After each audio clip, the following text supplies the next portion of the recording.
Hi అండి, అందరికీ నమస్కారం. ఈరోజు Honda Creta petrol turbo engine అండి.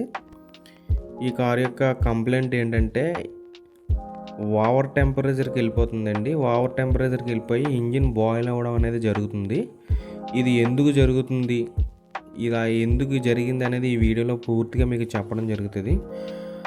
ప్రతి ఇందులో ఈ వీడియోలో ఏంటంటే నెక్స్ట్ మన కారుకి ఈ కంప్లైంట్ రాకుండా ఉండడం కూడా మీరు ఈ వీడియో ద్వారా తెలుసుకోవచ్చు.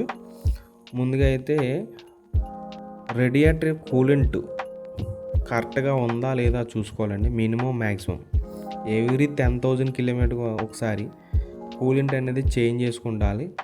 మనం ఇంజనీర్ సర్వీస్ తీసుకెళ్ళినప్పుడు కూలెంట్ ఎలా ఉంది ఏంటి అనేది కూడా చెక్ చేసుకుంటూ ఉండాలి. 2, రేడియేటర్ ఫ్యాన్ ఎలా వర్క్ చేస్తుంది అనేది చూసుకుంటూ ఉండాలి. రేడియేటర్ ఫ్యాన్ తిరుగుతుందా తిరగట్లేదా అనేది మనకి ఎలా తెలుస్తుందంటే రేడియేటర్ ఫ్యాన్ అనేది ఏసీకి కనెక్ట్ అయి ఉంటుందండి. ఒకవేళ ఏసీకి మీకు రాకపోతే రేడియేటర్ ఫ్యాన్ వర్క్ చేయలేనట్టు.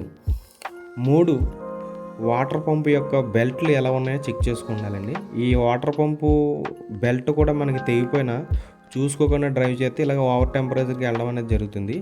ఇలా మన వెహికల్స్ రాకుండా ఉండడం కోసం అయితే మీరు ఈ ఫాలో అవుతే చాలండి. ఇది ఒక ఇంజిన్ యొక్క బ్లాక్ అండి.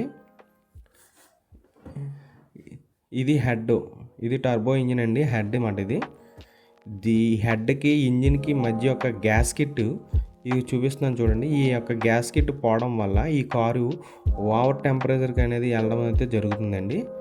ఈ కంప్లైంట్ మనకి ఎక్కువ శాతం వాటర్ పంపు పోయినా, వాటర్ పంప్ బెల్ట్ తెగిపోయినా, రేడియేటర్ పోయినా, రేడియేటర్ ఫ్యాన్ తిరగపోయినా ఎక్కువ